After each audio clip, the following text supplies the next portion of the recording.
tornado alarms were sounded because there was a sighting of a tornado at that point. At 11:10, we determined that there was a tornado touchdown in our area.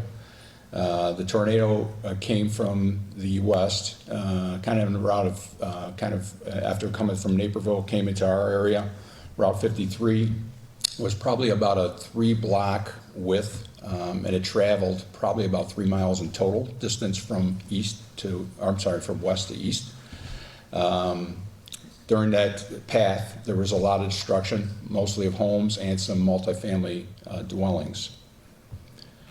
During that time, after the tornado, we immediately requested assistance from surrounding agencies, from ILEAS resources, from our Public Works Department, and from our fire districts. Once the tornado touched down, we had over 200 calls for service. Those calls involved downed power lines, fallen trees, damaged homes, in some cases severely damaged homes, check for the well-being. We got many calls from family members checking on their loved ones. They may not have lived in Woodridge, but they had a loved one that was living in Woodridge. They called us. We would go out to the house to make sure that those residents were safe. We had several fires involved in it, garage fires, some smaller scale fires. So the officers responded to those calls throughout the night, along with the assistance that we had from our law enforcement partners. At this point, we have over 6,429 people that were impacted by power outages. This information comes from ComEd. 3868 restored at this point. Right now we have 2,561 people that are out of service. So since the start of the event, we've returned to about 60% people back in power, and we're working on that diligently right now. Our current mission for the police department is to make sure the streets are safe, especially in the areas where there's damage. We're going to help loved ones reunite.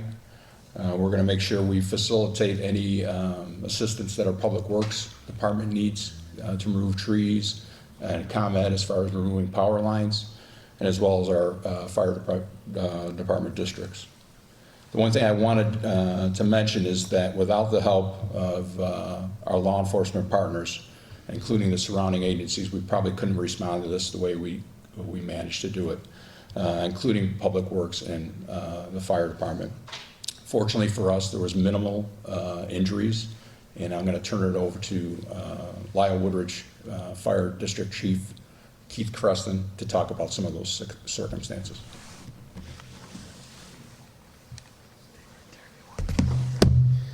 Good afternoon. My name is Keith Creston. I'm the fire chief at the Lisle Woodridge Fire District.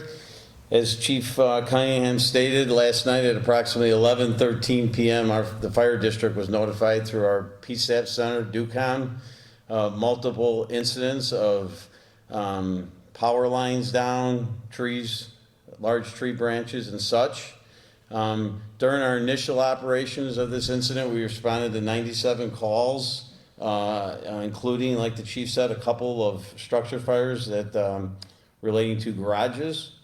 Most of the calls were for down power lines, gas leaks in the homes, and large tree branches on homes. Currently, we're looking at over 100 structures that have been damaged significantly by this incident. Luckily, based on what we can tell is good notification, we had 3 transports from this incident, which, as the chief mentioned, spanned about our operational area of operations of about 3 miles east to west. We had 3 medical transports, all of them with various injuries. I cannot give you any more information on those injuries at this time. I can tell you that 2 people were transported to Edward Hospital, and 1 person was transported to Good Samaritan Hospital. We are continuing to assist the Village of Woodridge, the gas company, ComEd, with assisting of securing that area to keep and minimize any additional hazards as power gets turned back on and gas lines and people go back into their homes. At this time, I'd like to turn it over to Brian McDaniels from the Red Cross.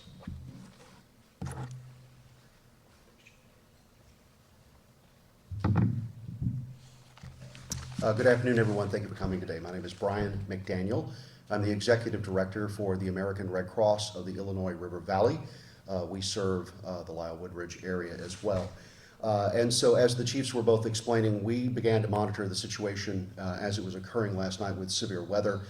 Volunteers, once they recognized that there was going to be a significant response needed in this area, volunteers arrived on scene around 2 a.m.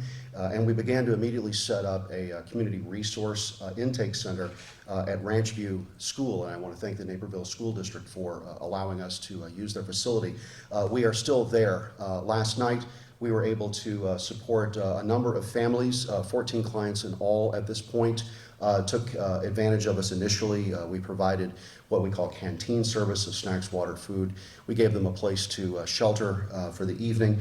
We provided disaster health support, mental health support, spiritual care, and other services because we're at the Red Cross interested in the short-term and the long-term recovery of all of the people that are affected. We have that information area still open today. If anyone is still needing any resources or need to have a place for shelter short term, this facility will still be there. And I'm also here to announce today that in partnership with the command staff and our neighboring communities, the Red Cross will be establishing a shelter this evening, and that will be at the Thomas Jefferson Middle School, Junior High School at 7200 Janes, and we will have that established this evening where folks can come and, if they do not have a livable shelter this evening or no place to go, the Red Cross is there.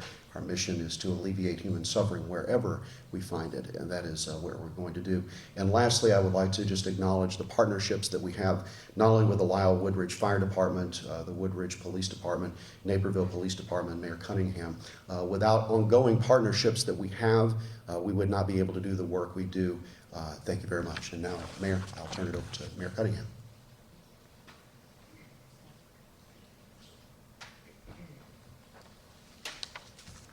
Good morning. It's my honor to introduce our Congressman, Bill Foster. He's going to speak for us now. Thank you, Mayor Cunningham. And first, I'd just like to say how proud I am of our first responders, and they have done a spectacular job throughout the district.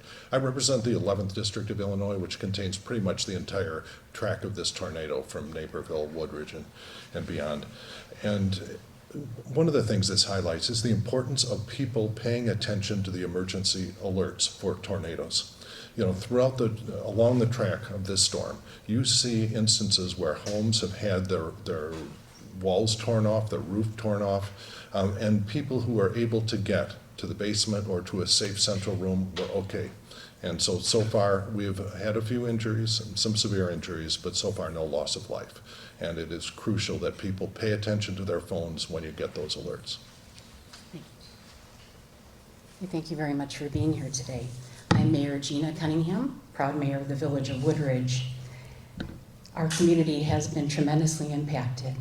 It's actually devastating. As I drove around this morning with our village administrator, Al Stonage, at this time we are currently continuing our assessment of the damage. We're asking that any neighbor that has sustained damage to their home or property to please contact your insurance company. And please, it's always good to check with your insurance company with regards to hiring a contractor. Contractors should be licensed and bonded. At this time, we are currently establishing a website for how you can help. We've had so many neighbors, residents throughout Woodridge and our businesses who've asked, please let me come and help. And if you would check the Village of Woodridge website, it's going to be ongoing, but we will continue to update that information. So we thank you all very much for offering to help, and please check and we'll let you know when and where. Also, all updates will be posted as well on Facebook as all of our outlets on our village website, the police department, and we so appreciate all the kindness that has been extended again.